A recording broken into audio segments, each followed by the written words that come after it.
20 years ago, an explosion at the Chernobyl nuclear power plant released 90 times more radiation than the Hiroshima and Nagasaki bombs combined. In what the UN described as the worst environmental catastrophe in human history, fallout from the burning reactor rained down on 7 million people. In an instant, the fate of Western Russia and northern Ukraine was set for 1,000 years. But it was the people of Belarus, downwind of the fallout, who would suffer most.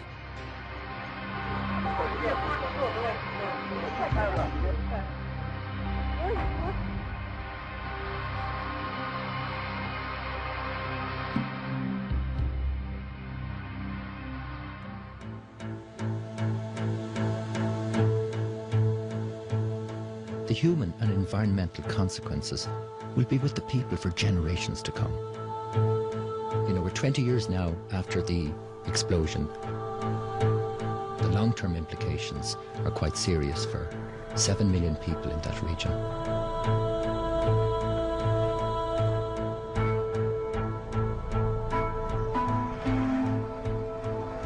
Arrival in Minsk can be unsettling.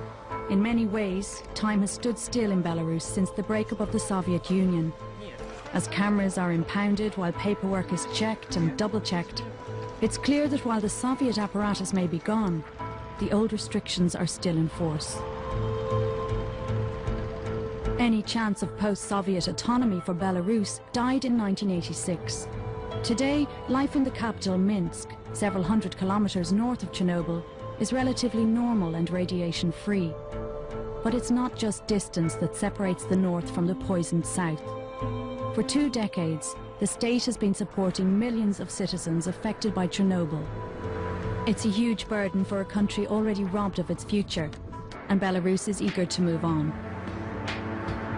There's a certain arrogance about the city regarding the people outside this area. There's 2 million people in here, but you go 10 kilometers in any direction out of this city and you see a totally different situation. You see poverty, and you see depression, and you see despair. Whereas this city can get on with it, show off, be very, very positive in every way. A wonderful city to come to, a great city for tourism. But what about all the other 8 million people that are just forgotten? And it's something I find very difficult to take.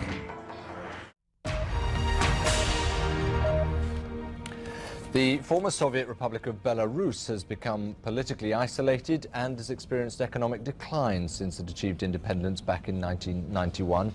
Well, now it seems increasing numbers of its citizens have had enough with the country's authoritarian regime and are choosing to live in neighbouring Lithuania. University students and political activists are just some of the disaffected Belarusians who are now calling the Lithuanian capital of Vilnius home, at least temporarily, as Alex Kruger reports.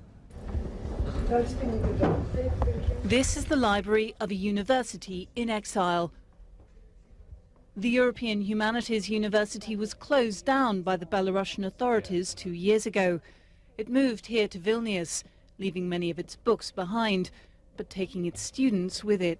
Here you can receive the free education where you are provoked to express your thoughts, your feelings, and where you can discuss, you can argue. And if you don't like something, you will be heard. That's not the case, she says, in Belarus. Protests after presidential elections in March ended in a violent crackdown by police. There were jail terms for protesters, opposition leaders, and even election observers. So Vilnius, itself once a Soviet city, has now become a refuge for Belarusians critical of their own government. Denis hopes to stand as a candidate in the January local elections in Belarus. He's practicing sounding out public opinion on the street in Vilnius.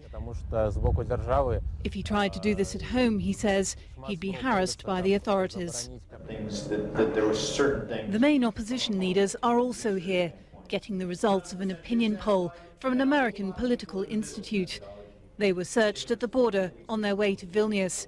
The Belarusian government keeps a tight rein on their activities.